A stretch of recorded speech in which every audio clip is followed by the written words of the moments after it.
Отправка двигателя. Двигатель QR20 на Nissan. Вот. Контрактный с Японией. Без пробега по России он.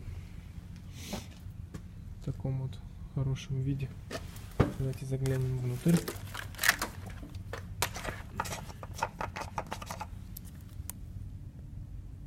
То есть чистый двигатель.